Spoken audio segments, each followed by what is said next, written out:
Hello and welcome to an album a day going through my vinyl collection. This is day number 277. Why is my shirt that way? I don't know. Anyway, you might be wondering why I'm wearing this hat. That is because that is the closest thing that I have to a toque. I don't actually own a toque. This is as close as it gets. But we are going back to 1981 today for this very special 45. Bob and Doug McKenzie. Excellent. I have a couple in this collection. This is a really cool one with a very nice picture sleeve. I have to say it's in really good shape. Obviously there's going to be a little bit of ring wear on it. I mean, it is over 40 years old, a little bit dirty, but not bad. I think my favorite part of this, besides the look on Doug's face, is just how out of it and drunk Bob looks, because that is typically the way it goes. This single, Takeoff, also features Geddy Lee from Rush. This was my introduction to Geddy Lee and Rush. I don't think I had seen Tom Sawyer yet on MTV.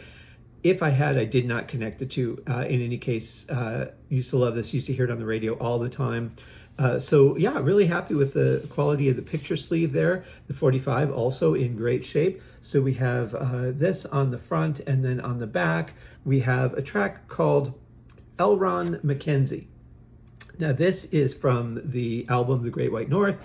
Elron McKenzie is one of their comedy skits. I won't spoil it for you except to say that this is Doug taking on a very interesting role and delivering some very actually reasonable information despite the fact that it's a comedy skit. But a lot of times there is some truth in comedy.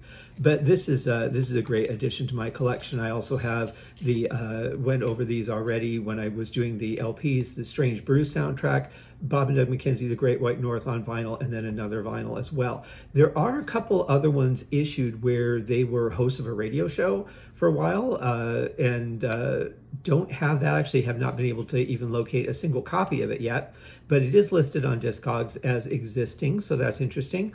We also used to listen to them do the Beer Hunter on the radio live, because growing up outside Detroit, we could get some Canadian stations, and they used to do that as a radio call-in show. I don't remember what the prize was.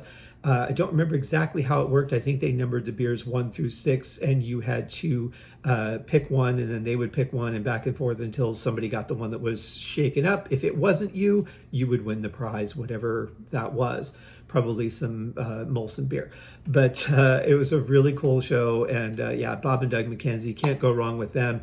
There have been a lot of rumors that there is a new movie coming out, however, completely unsubstantiated.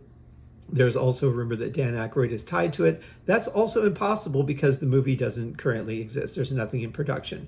There was a second script for a follow-up movie to A Strange Brew.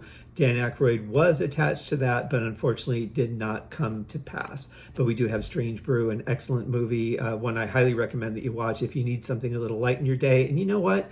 In these times, who doesn't? So anyway, that is our track for today. You guys have a wonderful day, and we'll see you tomorrow for another Bob and Doug McKenzie 45. Maybe I've had one too many, eh? Cheers.